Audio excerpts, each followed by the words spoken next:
Hey, it's Michael Angelo Caruso. Thanks for watching. I'm with Tim Summers today. How are you, Tim?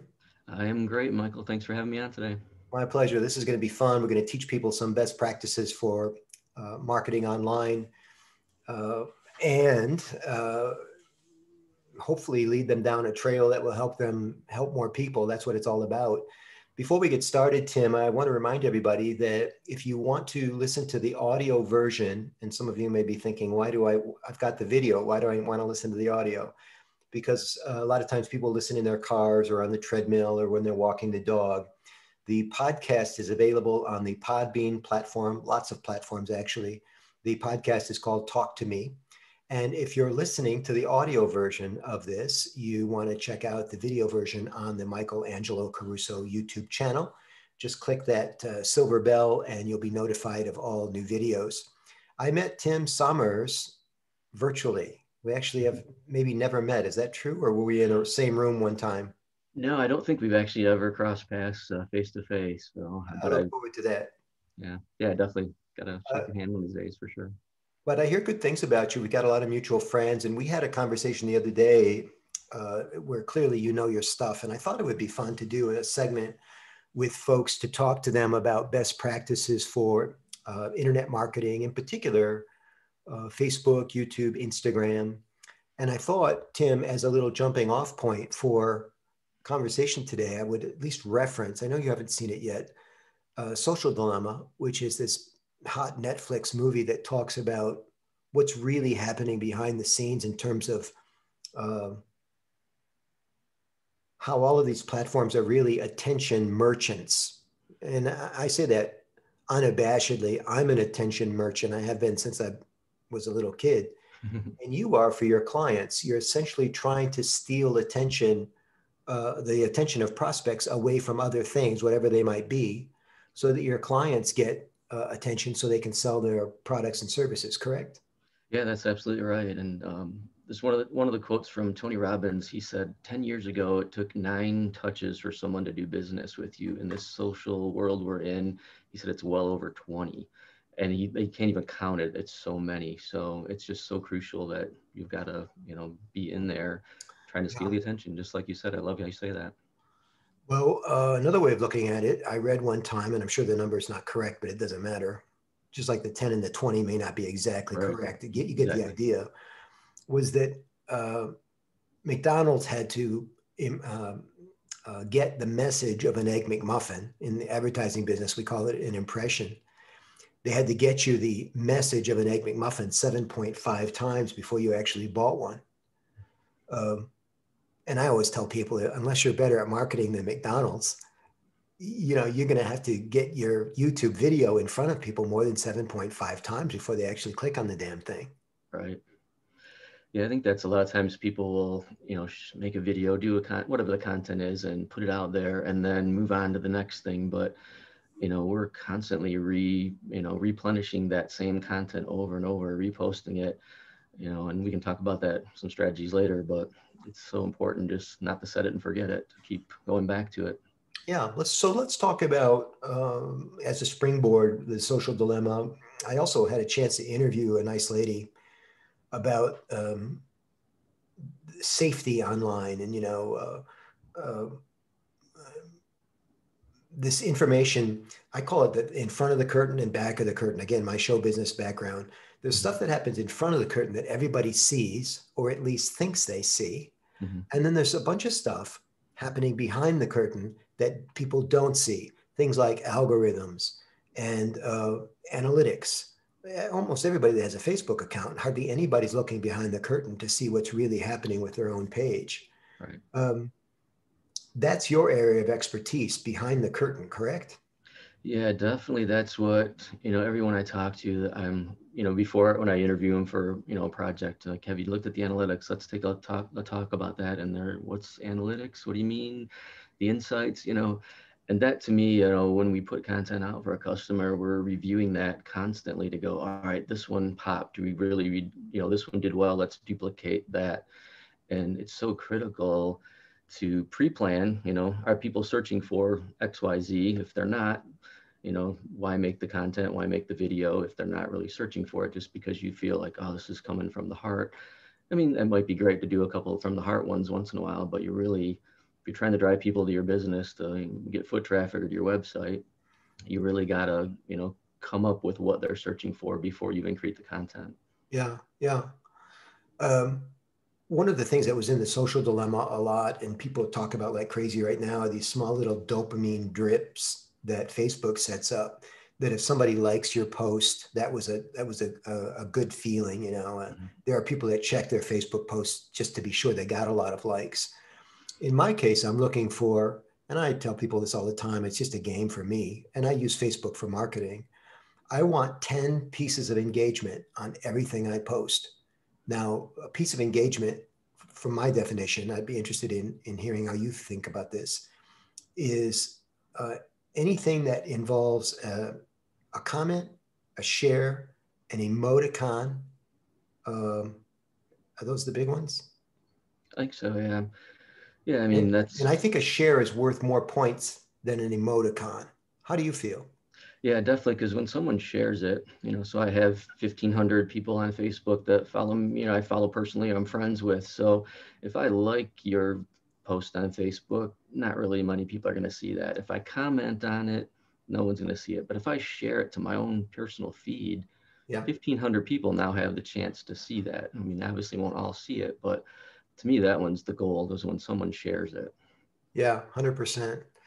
Because that means it's valuable enough for them to push it along, right? Right. You knew you got some great content when somebody feels they're going to share it, or Yeah. something funny, or, that they're going to share it. So I've been spending a lot of time during the pandemic on YouTube. Mhm. And the reason is because I think there's some shenanigans going on behind the curtain on Facebook, on every platform actually, but Mhm. especially on Facebook, where what I think is happening for my efforts is not happening at all. The easiest example of this is anybody that has a Facebook business page. It used to be called fan pages. The name has changed throughout the years.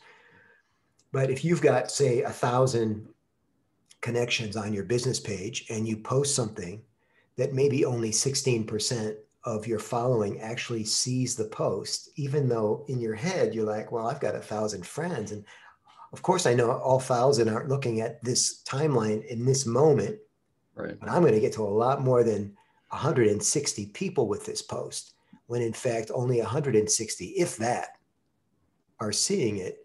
Do you understand it to be this way as well, that Facebook is encouraging you to pay per click on the Facebook business pages?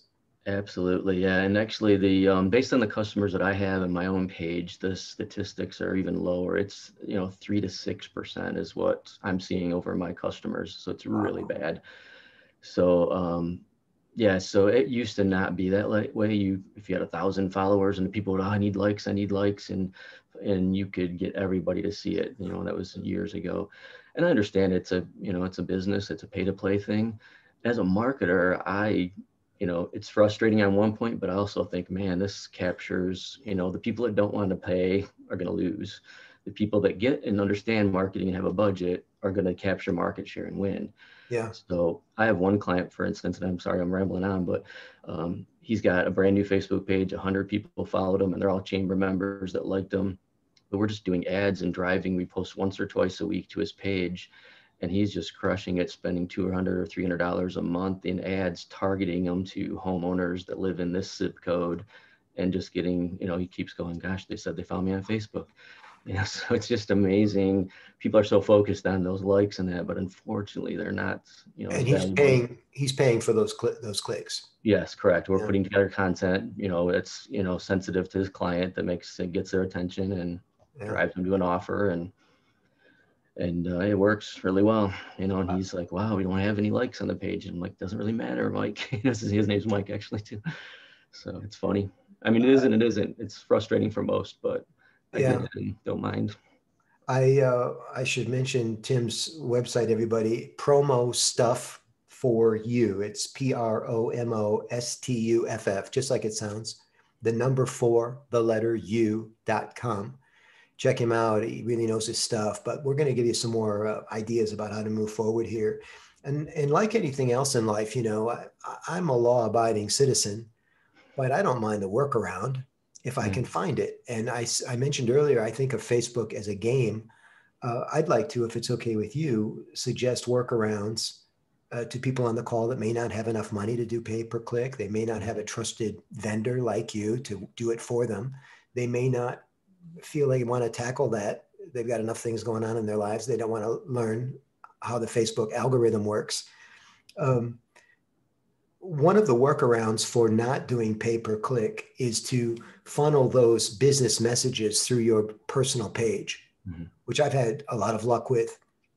I find it hard after a while to organically grow my business page because you have to invest, Right.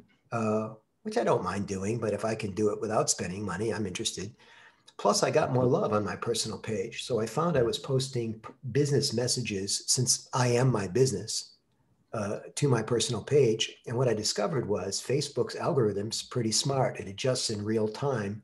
I think you and I were chatting about this the other day, that it figured out I was promoting my own website to my personal page more often than Facebook cared to have me do it. And again, Right. that's that secret algorithm behind the curtain. Nobody knows what the threshold is. But I noticed after a while that I wasn't getting any engagement. Remember, I want 10 pieces of engagement. And I would ask a direct question in the post. And I come back and there's nothing. Then I figured out, well, the reason is, it's a good question. It's good content. Facebook's not showing it to people.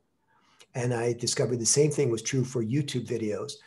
And then it started to come out. Facebook, of course, is a paid platform. They make their money on advertising. They don't want to push people away from the platform to places where they might not come back, like CNN.com, FoxNews.com, YouTube.com. 100% true, correct?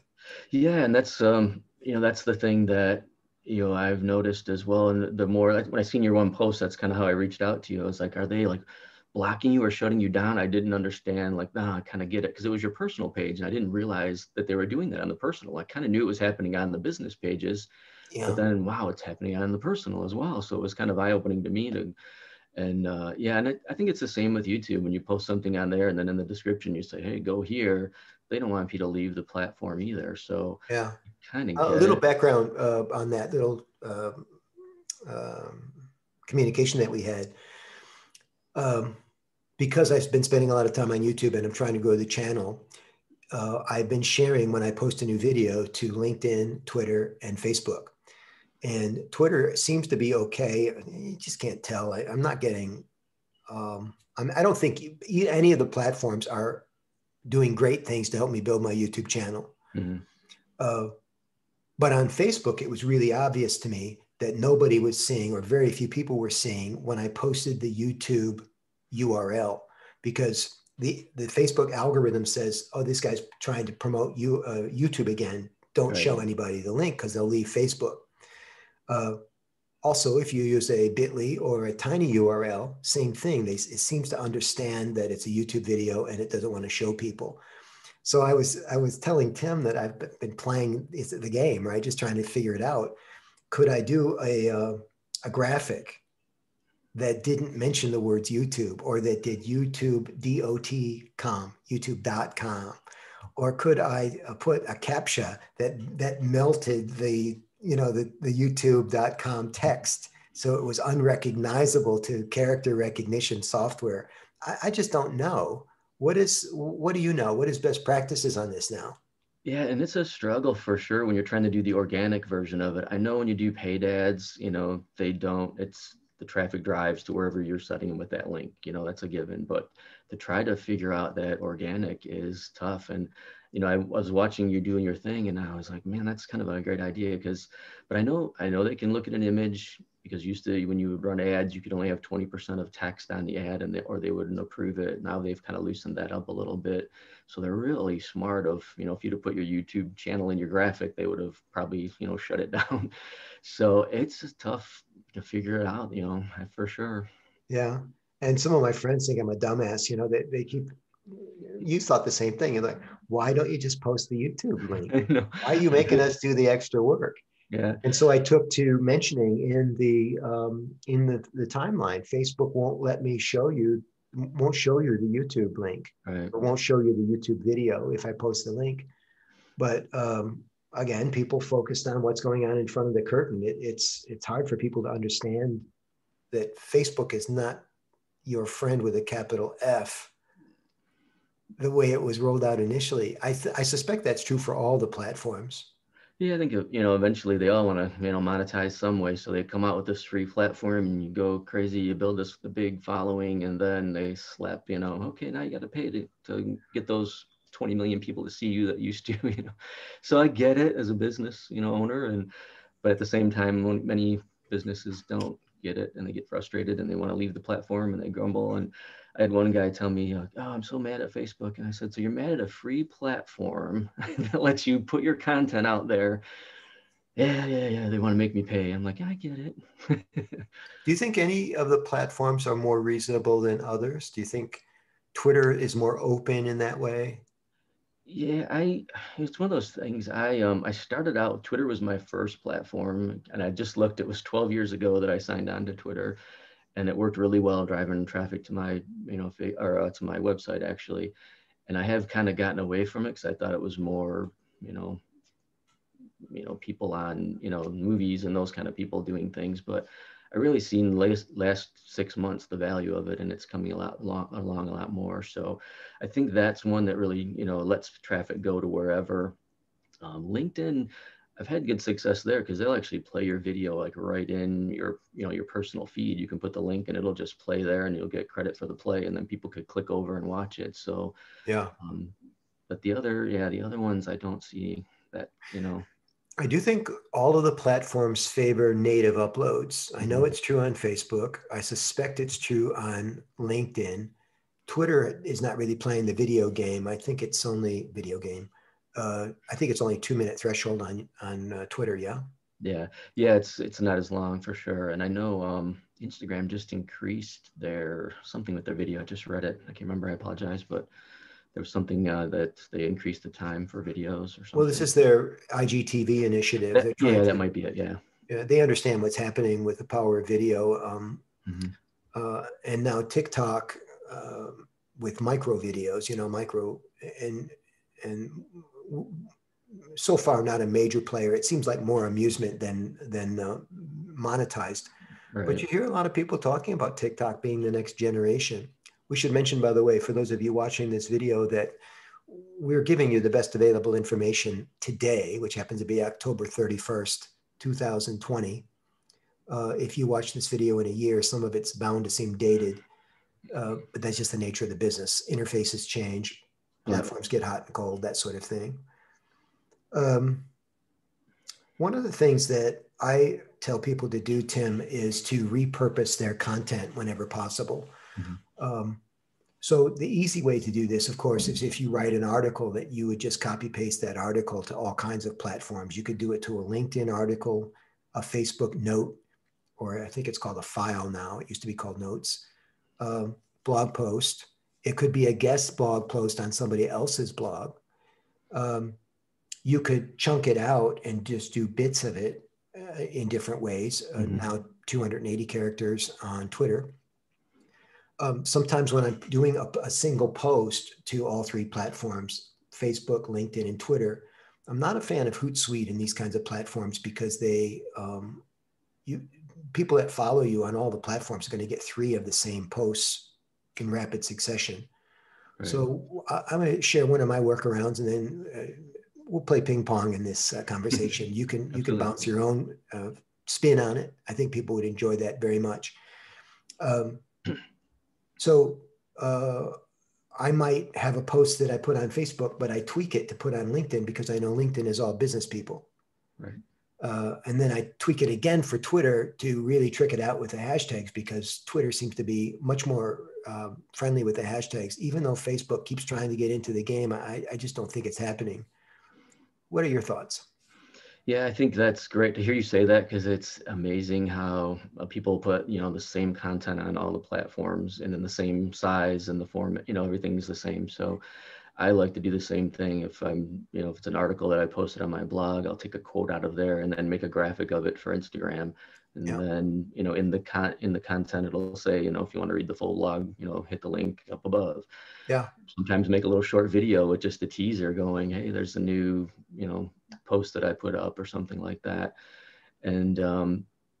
And then just re-sending it out to the different platforms, like you said, is important. But I love how you said, changing it for each platform, business for LinkedIn, and some things I don't post on, all platforms just because it's not relevant to, the people that I'm trying to get there. Or I have clients that, LinkedIn doesn't work for the pizzeria client that we have, it's just not one of those things. So. And I love that, what you just said, because just because you record a video, everybody, doesn't mean you need to post the damn thing. Some stuff is better not, ever having seen the Right. light of day. And because that's Exactly. how we get average content, everybody. Just post your good stuff. Come on. Yeah. And that's hard because you go, I don't know, is this good or not? I think it's good. And Yeah. then you get no response. You're going, well, maybe it wasn't that good. Yeah, I guess I was wrong about that. Um, um, Man, there's so much I want to ask you about. Let's go to video for a minute. It used to be that the sweet spot for videos was 2 minutes. Then a guy by the name of Joe Rogan came along and started doing what are now referred to as long form interviews, sometimes 3 hours. Right. I just recently tried to get through the Kanye West interview.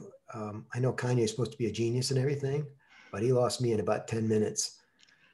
He's got a lot on his mind, and it comes out in torrents. And Joe was kind to him. He said, well, you're really smart. And it just comes out fast. And I'm like, I don't know if he's smart or not. I just know I can't follow him.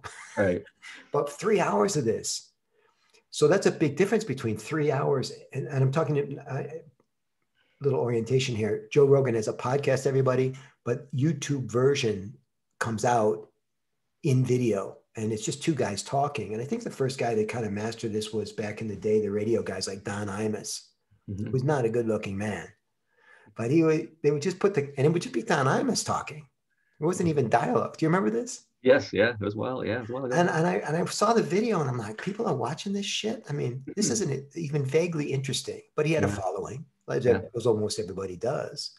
What's the sweet spot now for videos in terms of times? And I think it depends on, a lot of factors, the content, the platform, and what you're trying to achieve.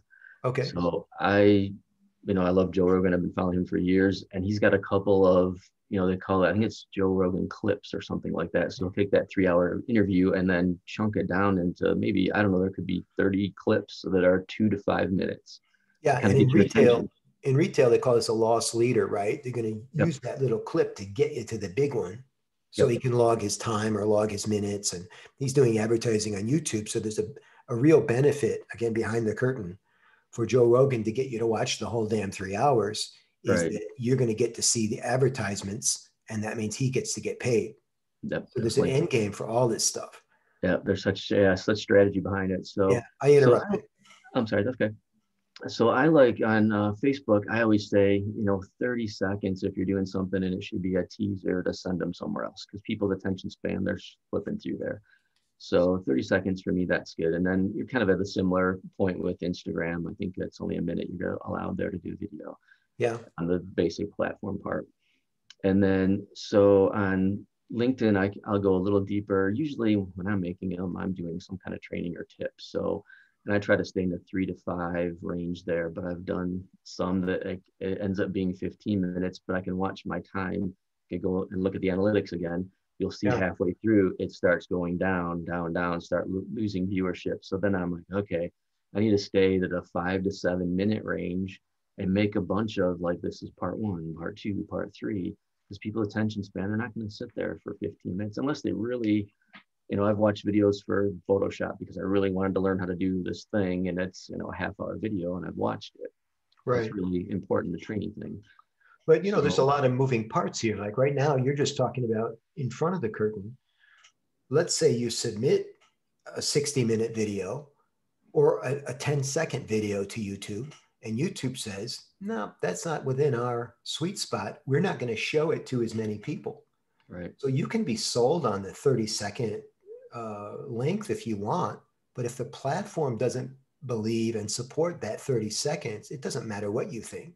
Yep. That's it's like playing a game and then somebody above you is playing the game, almost like a puppeteer, and controlling your game. And I think people forget this, and that's why analytics and the numbers are so important. Yeah, it's so critical, and you had to watch the numbers and watch what you're doing, and then the ones you see, like, wow, that was great, and just continue to double down on that kind of content. Right. And on YouTube, we're talking about things like views, comments are good. Mm-hmm. What are the three things? Views, comments. Are those the two big ones on YouTube? Views, comments. Yeah, I Oh, think so. subscriptions, which you said Yeah. wasn't as important as most people think. Yeah, because there's a lot of people that I follow. I mean, that's probably the first hour of my day before I do anything. I'm watching some kind of, educational training on marketing, YouTubing, whatever it is. And a lot of these, gurus, if you will, are saying that, I've got 750,000 views on this video, but I've only got 12,000 subs. So it's because of people are searching for, they need how to do this. But they're not subscribing, and that's what they're like, how do you get them to subscribe? They'll watch the video, but they won't subscribe for the next good content. So it's frustrating on one point, but at the same point, I got 750,000 people watch this video. And you can speak to this. Please, do you mind sharing what you told me the other day about how you had about a bunch of videos and now you only have 6? Yeah, so you're the first person I've ever had that conversation with, and I found it fascinating. Lay this out for people. So I've had my YouTube channel, I think it was from 2004 or 6. I can't remember now. I remember I told you, but I have to look it up. But I had almost, I think, 200 and some videos on there that I've put on through the years. And I'm trying to get monetized on with YouTube. So you get paid every time somebody watches some of your content. I just feel like that's, really want to train people and help them there. But you also, you got to pay the rent and, get another source of income. So I've tried 4 times to get monetized, and they denied me and saying the content is not user friendly and that's not what they want. And they never tell you exactly what was wrong. So I was like, okay. So I started trying to look and figure it out myself, but I was in this Facebook group about it.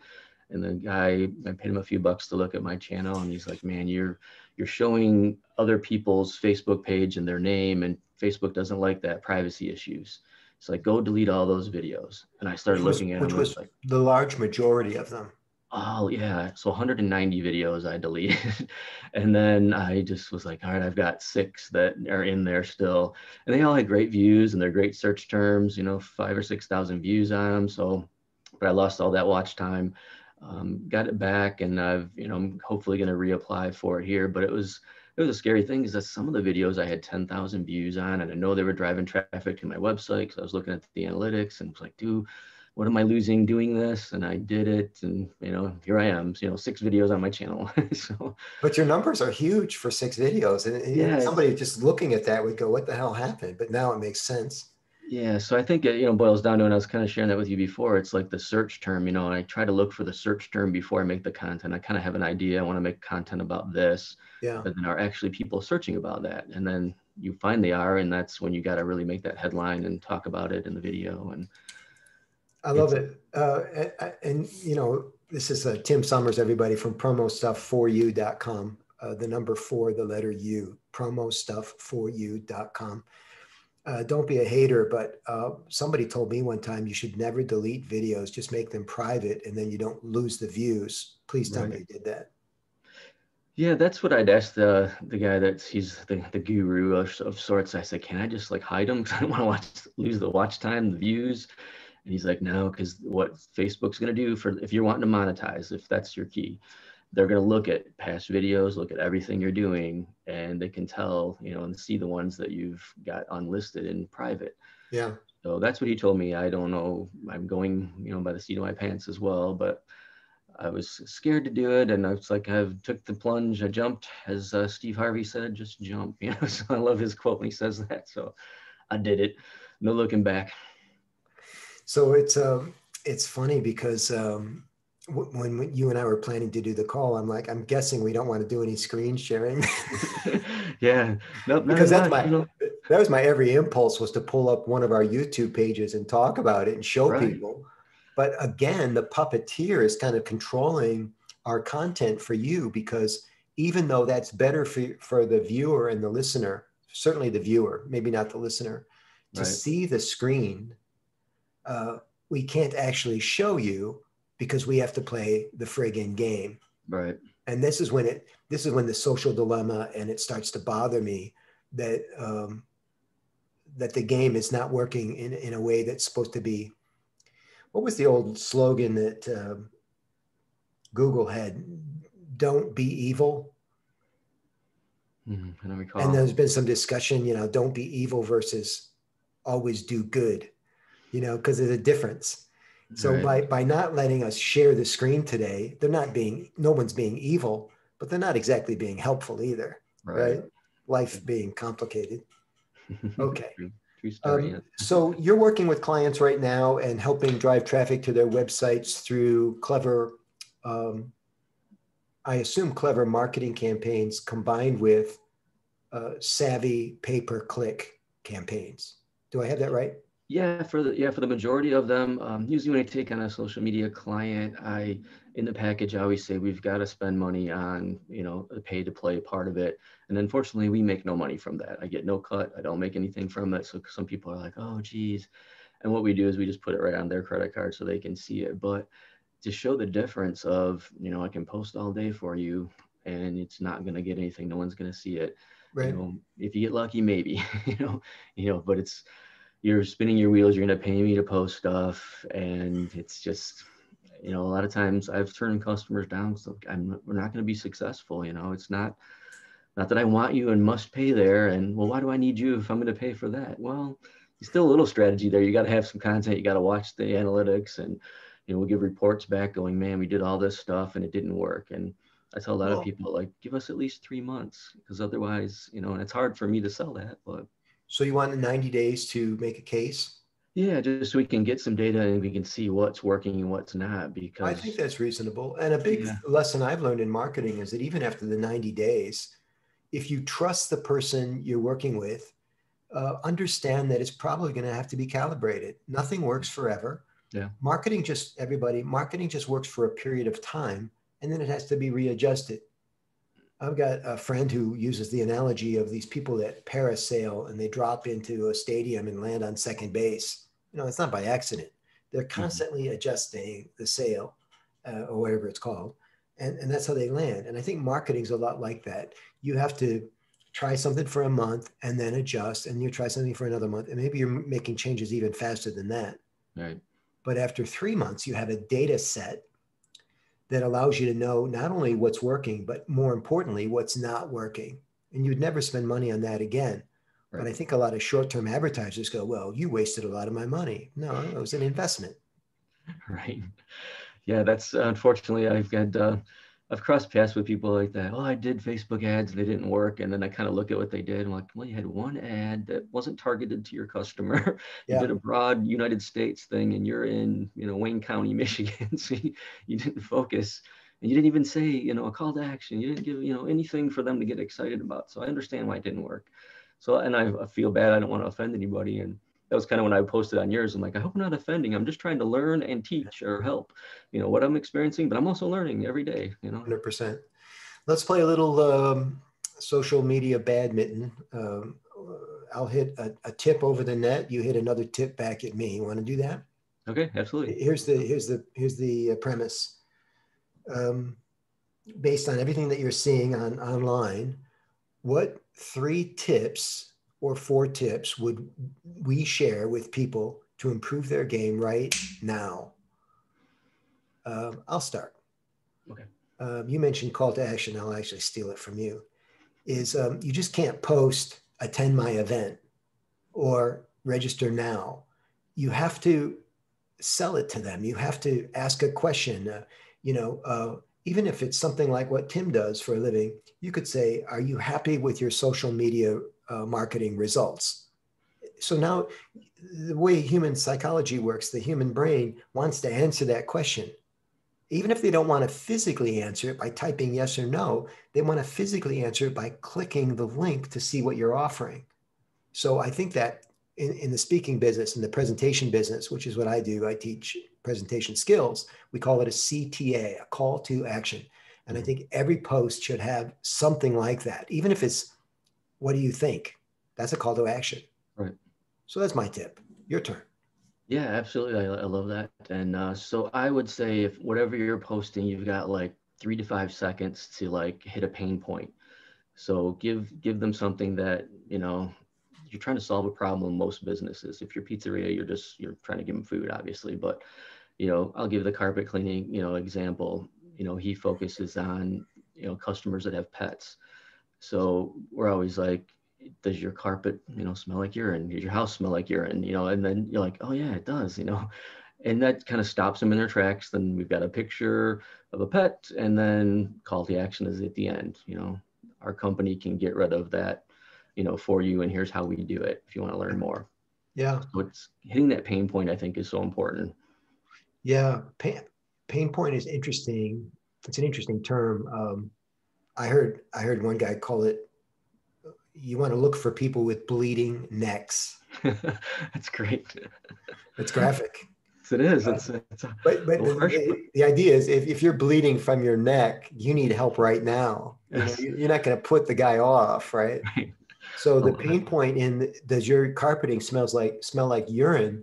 You might turn off 99% of the people that read that because they don't have pets, they don't pee on their own carpet. Right. But to the guy that's got that problem, you're speaking to him. I mean, Right.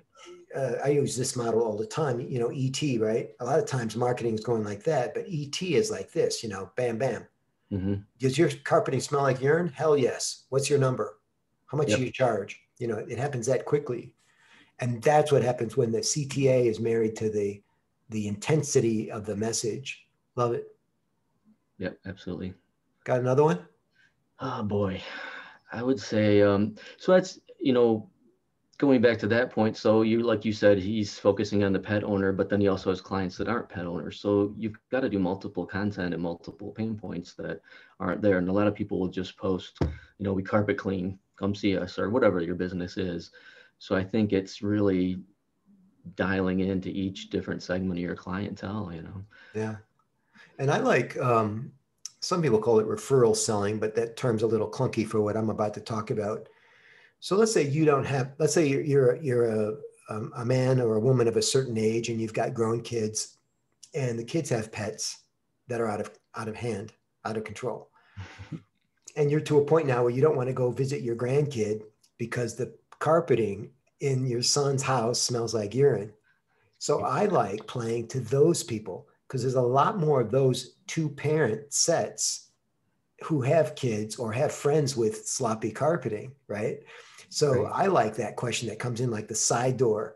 The front door is, does your carpeting smell like urine? And the Mm-hmm. side door is, does your family members' carpeting smell like urine?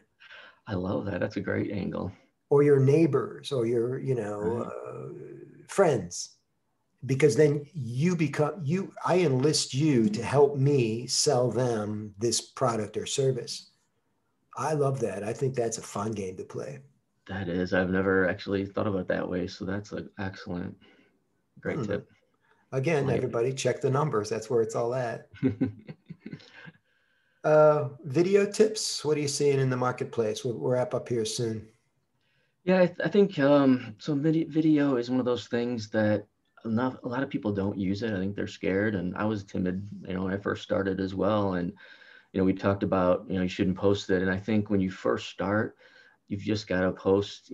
Don't fine tune it. Don't try to get it perfect. Just because you'll get confident, and then you'll know what's better. But I think that was my struggle. Is like I overthought it all. I wanted it to be perfect. And I think you're a follower of Gary Vaynerchuk, and he was always like, just post the effing video. It was, don't fine tune it. Where I'm like, oh, I want it to be perfect, and then 3 weeks later, you still haven't posted it, kind of thing. So I think that's the thing, is just get it up there, and then try to adjust and get better as you go along. And I think it'll come for sure.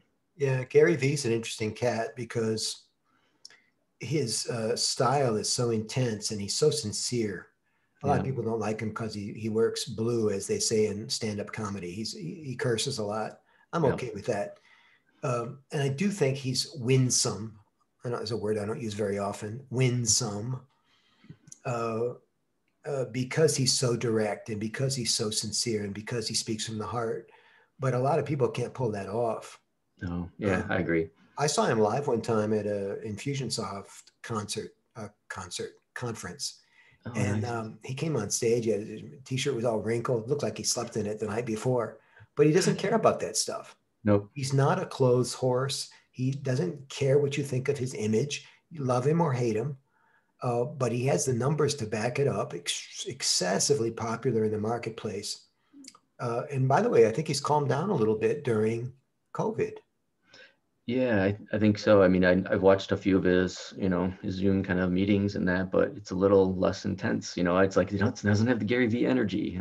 No, he went the kind route. There's a lot of Mhm. messages about being kind, and it's almost Right. like he was using it to dial back on the drama, maybe sensing that in an election year with a pandemic and all Yeah. the civil unrest, that he was going to go counterintuitive or counterculture, which is not a bad way to go. Let's close with this idea of differentiation and somehow being.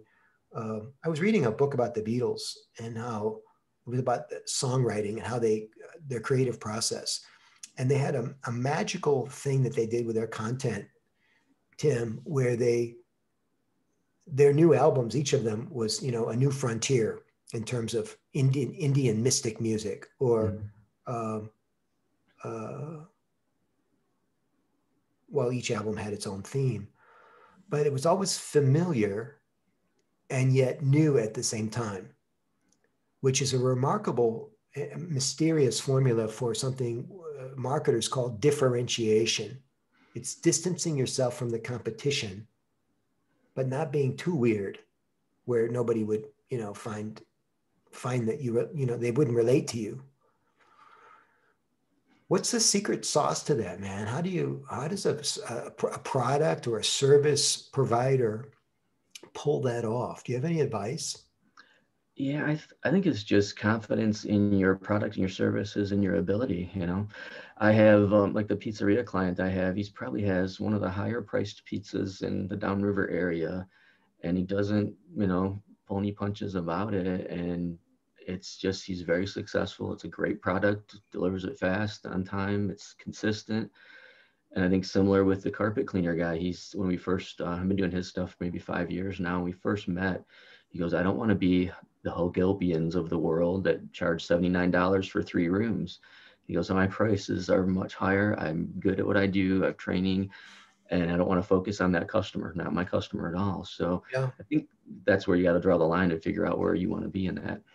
Well, there's two examples right there. One is the confidence, that I don't really care about your judgment on this. This is where I see myself in the marketplace. This is what I know, what we're capable of.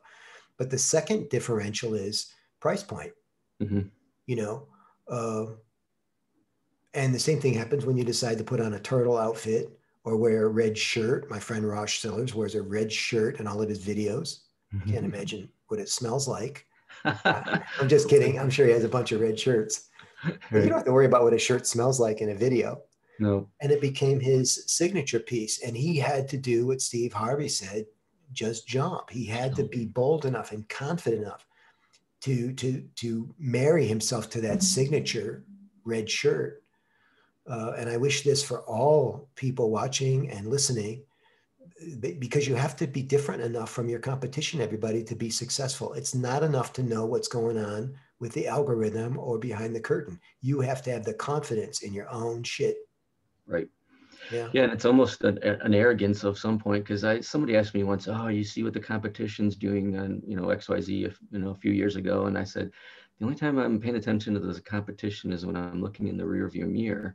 And he's like, wow, that's pretty arrogant. And I said, I think it's not arrogance. It's like, I don't really care what they do. They got their own thing. This is what I'm focusing on. I know I'm doing a good job, and this is where I want to go. If I keep an eye on them, I'm going to be like, oh, I got to do that. And a good example, I used to work for Kmart headquarters in Troy and worked in the advertising marketing department. And every Sunday or Monday morning, we put Target and Walmart's ads up on the wall and go, okay, next week we got to do that. And I'd be sitting there going, why do we have to follow these guys? And Right. they did every single week, and it was so frustrating. Yeah, yeah. And Kmart had a good long run, man. For a long time, Kmart was the Yeah, only they were thing the in thing. I town. worked there 13 years. I left in 95 and did this full time from there. But everybody says that's why they failed because I was in the marketing department. But not really. They didn't listen to me. That's why they failed. No, I just don't kidding. think I don't think everybody's saying that, but maybe some people. Hey, what a pleasure, man. I really enjoy your low key style. I meet so many people in the marketing business that are arrogant versus confident, and they're blowhards and they just talk out of their ass and they don't, they try to win me over with their enthusiasm. And a lot of them don't know what they're talking about. They don't know what they're doing. I wish you the best. And I would encourage anybody who's looking for somebody to help them with pay per click to check out Tim Summers, everybody, SOMERS, promostuff4u.com. It's PROMOSTUFF, the number four, the letter U.com. Tim, thanks for being with me today. Man, I can't thank you enough. Like I said, we've been following your content for a long time, so it's great to finally sit down with you and look forward to shaking your hands. And great honor to be on here. I know you've had some stellar people on here, so great to be in that company. I appreciate it. My pleasure, man. Let's do some work together, and I hope to see you on the speaking circuit one day. Definitely.